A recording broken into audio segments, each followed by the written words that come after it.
So a problem in the future that's going to be increasing very much is that people are going to have more and more hand injuries from repetitive movements or certain movements, fine movements, like carpal tunnel.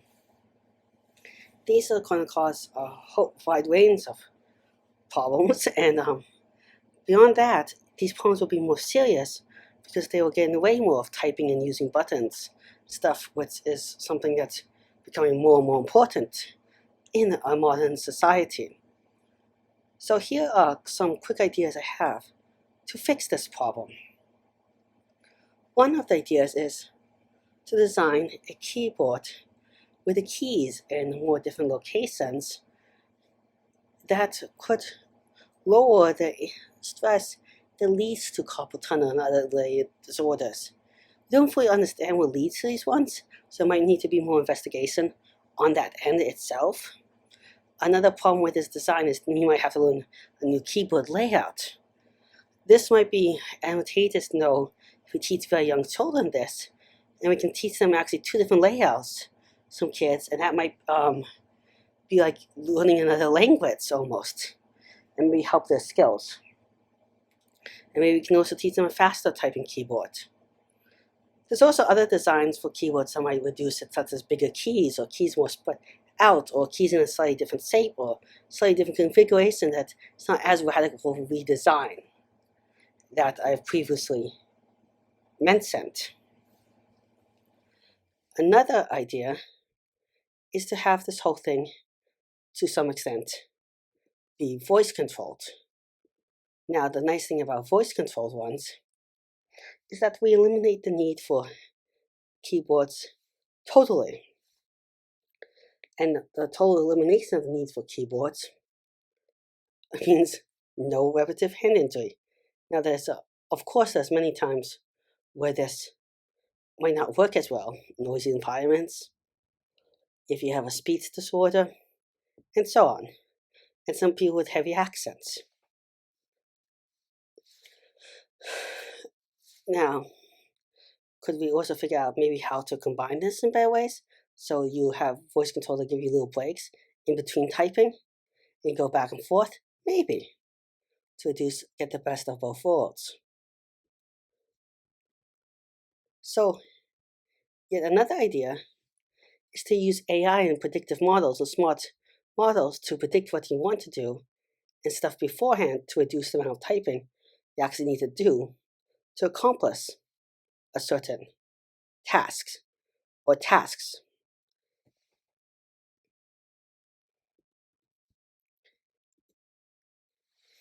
Yet another idea is to have maybe smart controls, and that are not always the same, that are not the same as we normally use, such as maybe if you walk into a room, you walk onto a pad that turns on the lights. I mean, that's a silly example, but like other controls, or that it uses, maybe you can use your eyes actually to control the screen a little bit. Your eye movements could maybe focus on the screen, or the screen to scroll and move, redirect itself, so you don't have to use your fingers as much to move around. Maybe certain facial expressions can do it. Maybe we can have hand gestures control it. Maybe we can have other ways of controlling it, with your foot or something controlling it. A variety of other controls. You could even, maybe in the way future, use neural networks to map out actual brain activity and control a device with no touching.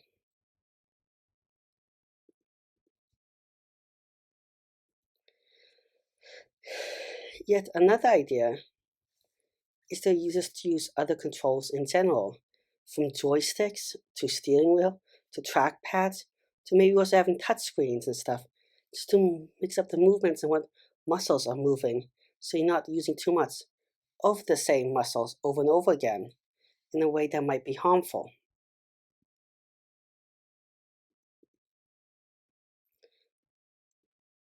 So another idea is to have gloves that work in a special way.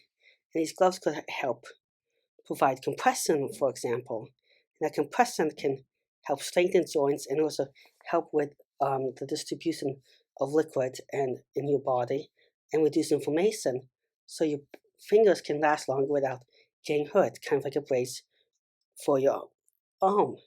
And it can also reduce motions that are bad and make you want to use a finger movement that's better for typing. Maybe it's less back and forth and more side to side or something like that. Or we can even make maybe custom gloves that adapt to the user, so the user has, if they have side to side motion problems, restricts that motion and restricts motions or encourages motions based on the user. Maybe some of these gloves could also have heating and cooling abilities, so that you have to, and the heating and cooling can help reduce inflammation or promote blood flow or something that might prevent injury. But we would have to research that. Gloves could also be better in the future, because maybe if you can make gloves that could be cleaned and washed well and have stuff stick to them less well, they could maybe prevent infection and disease spreaders from touching on the screen so much. They might also, in the future, gloves might also measure vitals better, or maybe they can also protect you from cuts and slight injuries. Another idea is we could look into making exercises to strengthen your hands and stuff in certain ways that reduces injuries. This may be something that you just people are taught at a young age, incorporate in daily routine, or people talk about, but maybe also the gloves make you move in some ways that cause exercises, or keep your hands splayed out, or maybe that it's something that we actually make it so you type in a keyboard in some ways that you exercise your hand, and instead reduces injuries at times instead of increases injuries. Or maybe there's certain toys you make for this, even. Again, a touchscreen might be good, but also a touchscreen with variable keyboard layouts and stuff might make you move your hands in more different ways that might reduce injuries.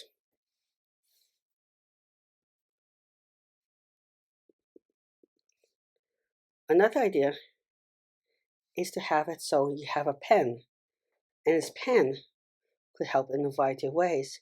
And it could, because it's a different motion and stuff like that, so it might be less bad for your hand. Or it might be something if you have really dexterity issues with your fingers, you can hold it with a special design grip or something, so you don't have to use your fingers. The pen also might let you take notes in certain ways better. And we can design pens for better economical grips by making them.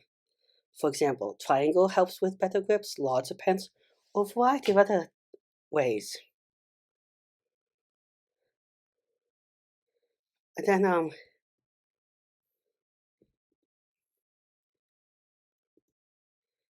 another idea is just skipping 10 for a while. It's just to figure out how to take more breaks and stuff like that. Or have software that encourages you to take breaks, so you rest out your hands and don't get into this more.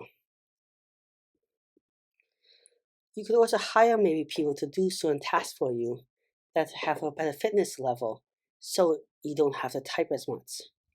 But that requires money or societal change.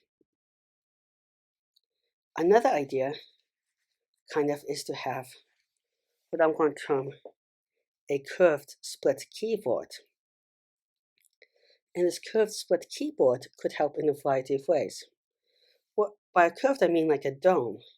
And this dome could be something that's more easy for your fingers to lay on and more natural splayed out to your hands, so that when they type, it's less stress on them. And the fingers also have to move less, but with less stress on motion. By splitting the keyboard into two pieces, and a bunch of keyboards already do this, you can actually also reduce the stress, because you can put your hands and stuff in a more natural position.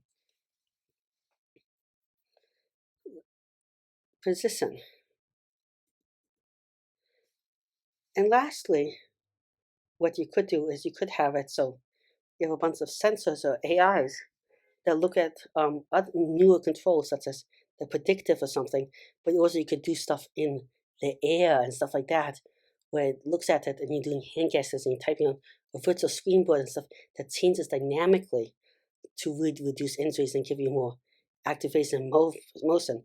Maybe you could also add foot control with tapping and stuff like that. And that actually might help you by encouraging you to do all sorts of movements and be more active in general. That might be pushing it. Well, thank you very much for listening. Please like and subscribe. It really helps channel out. I'm trying to reach 1,000 subscribers in a year, 4,000 watch hours. This is really help, I think, you do it. If you have any ideas for future videos, comments, or suggestions, please leave in the comment section below. Again, thank you very much. Goodbye.